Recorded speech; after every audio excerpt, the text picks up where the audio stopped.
متا when at what time. متا بھی ظرف زمان ہے. یہ بطور اسم شرط اور بطور اسم استفہام دونوں طرح استعمال ہوتا ہے. متا برائے شرط کی مثالیں: دو افعال مضارع کو مجزوم کرتا ہے. متا تصم اصم، جب تم روزہ رکھو گے میں بھی رکھوں گا. متا تقم اقم، جب آپ اٹھیں گے میں بھی اٹھوں گا. متا برائے استفہام کی مثال: متا تسافر، تو کب سفر کرے گا. یقولون متی ھذا الوعد، وہ کہتے ہیں وعدے کا یہ دن کب آئے گا. ایانا when، ایانا بھی ظرف زمان ہے اور اسم استفہام بھی ہے. یہ وقت دریافت کرنے کے لیے استعمال ہوتا ہے.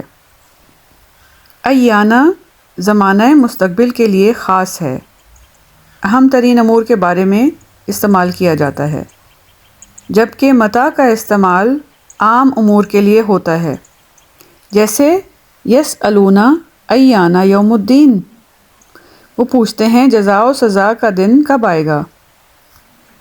وما یشعرون ایانا یبعثون، اور وہ تمہارے معبود تو یہ بھی نہیں جانتے کہ کب وہ اٹھائے جائیں گے.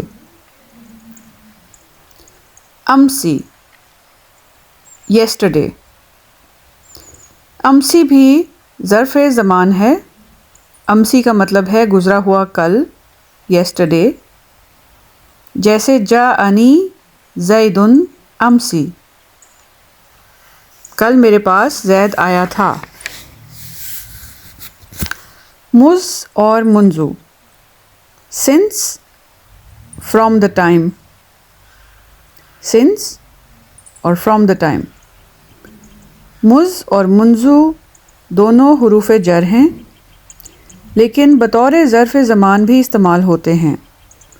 بعض اوقات مذ اور منذ دونوں کام کے ابتدائی مدت بتاتے ہیں، جیسے ما رأیتہ مذ یوم الجمعہ، میں نے اس کو جمعے کے دن سے نہیں دیکھا. ما رأیتہ مذ یوم الجمعہ، میں نے اس کو جمعے کے دن سے نہیں دیکھا. بعض اوقات مذ اور منذ دونوں پوری مدت کے لیے استعمال ہوتے ہیں، جیسے ما رأیتہ مذ یومین، میں نے اس کو 2 دن سے نہیں دیکھا. ما رأیتہ مذ یومین، میں نے اس کو 2 دن سے نہیں دیکھا. بعض علماء کے نزدیک منذ بطور مبتدا بھی استعمال ہوتا ہے. منذ ثلاثۃ ایام، مبتدا اور خبر. قطّ ماضی کے لیے نیور ان پاسٹ. قطّ نیور ماضی کے مطلب میں. قطّ ہرگز بھی ظرف زمان ہے، استغراق کے لیے یعنی ماضی منفی کی تاکید کے لیے استعمال ہوتا ہے، جیسے ما ضربتہ قطّ، میں نے اس کو ہرگز نہیں مارا. ما رأیتہ قطّ، میں نے اسے کبھی نہیں دیکھا. ما ضربتہ قطّ، میں نے اس کو ہرگز نہیں مارا. ما رأیتہ قطّ، میں نے اسے کبھی نہیں دیکھا. اعود مستقبل کے معنی میں. اعود. قطّ ماضی کے معنی میں اور اعود مستقبل کے معنی میں. Never in the future. قطّ was never in the past. اعود is never in the future. اعود ہرگز بھی ظرف زمان ہے. یہ بھی استغراق یعنی مستقبل منفی کی تاکید کے لیے استعمال ہوتا ہے. اعود بھی قبل اور بعد کی طرح مخفف ہے. یہ وہ مضاف ہے جس کا مضاف الیہ محذوف ہوتا ہے.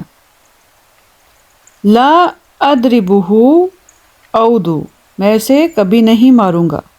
لا أعطيه أودو،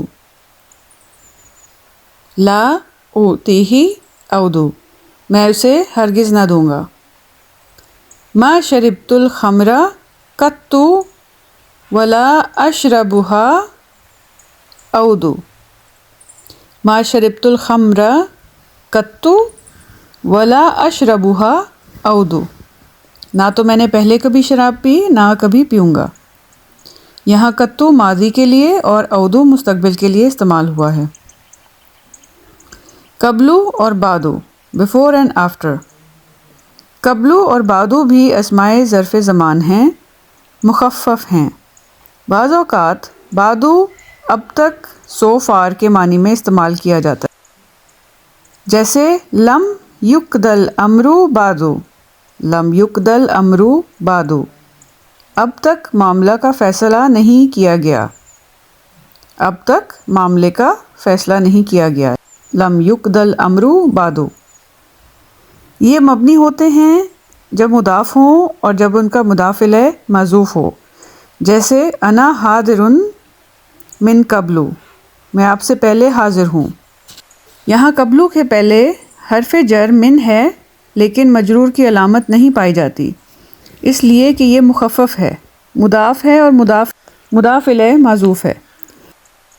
دراصل اس جملے کا مطلب ہے انا حاضر من قبلک متی تجیئنا، انا حاضر من قبلک متی تجیئنا، میں آپ سے پہلے حاضر ہوں، آپ ہمارے پاس کب تشریف لا رہے ہیں۔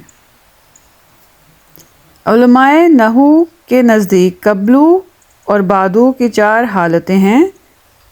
قبل اور بعد اگر مضاف نہ ہوں تو معرب ہیں، قبل اور بعد اگر مضاف ہوں اور مضاف الیہ مذکور ہو تو معرب ہیں، قبل اور بعد اگر مضاف ہوں اور مضاف الیہ محذوف ہو اور اس کا خیال بھی نہ ہو تو وہ معرب ہیں، قبل اور بعد اگر مضاف ہوں لیکن مضاف الیہ خیال اور نیت میں موجود ہو تو مبنی ہیں۔ کلمہ ہم پہلے کر چکے ہیں۔ we'll skip to الآن now، الآن now۔ الآن ظرف زمان ہے، زبر پر مبنی ہے۔ آن یعینو، عینن وقت آ جانا، تھک جانا۔ الآن وقد عصیت قبل وکنت من المفسدین، جواب دیا گیا اب ایمان لاتا ہے حالانکہ اس سے پہلے تک تو نافرمانی کرتا رہا اور فساد کرنے والوں میں سے تھا۔ قالوا الآن جئت بالحق، انہوں نے کہا اب تم نے ٹھیک پتہ بتایا ہے۔ الحین اور احیان، الحین بھی ظرف زمان ہے، طویل اور قلیل مدت دونوں کے لیے استعمال کیا جاتا ہے۔ الحینوں کی جمع احیان ہے، دیگر استعمالات حسب ذیل ہیں۔ احیاناً کبھی کبھی، بعض اوقات۔ الہین ایک عرصے تک، ہینما جب۔ احیاناً کبھی کبھی، بعض اوقات، الہین ایک عرصے تک، ہینما جب۔